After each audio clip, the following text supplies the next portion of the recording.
Baxaq, qarşılı ötürmə ilə fırladılan disklərin üzərindəki B nöqtəsinin xətti sürəti 12 metr/saniyə olarsa, K nöqtəsində xətti sürətin qiymətini hesablayın. Əvvəlcə biz diqqət eləyək ki, B nöqtəsinin olduğu disk ilə A nöqtəsinin olduğu bu iki disk bir-biri ilə qarşıla bağlanıb. Yəni, bunlar qarşılı ötürmə təşkil edirlər. Qarşılı ötürmədə sürətlər bərabər olmalıdır. Yəni, B nöqtəsinin olduğu diskdə sürət nə qədərdirsə, A-da da sürət elə həmin qədərdir. B-dəki sürət 12-dir, deməli, A-dakı sürət də 12-dir. Bizə isə lazımdır K-dakı sürəti təyin eləmək. A və K diskləri, A və K-ya diqqət eləsək, A və K-dakı sürətlər fərqli olmalıdır. Çünki A-dan və K-dan mərkəzə qədərki məsafə fərqlidir. Baxın, V bərabər omega vur R yazıram.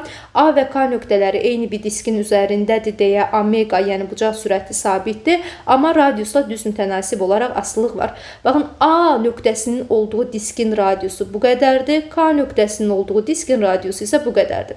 İndi OK məsafəsi, yəni K-nın radiusu 20 cm, OA məsafəsi, yəni A-nın radiusu isə 60 cm-dir.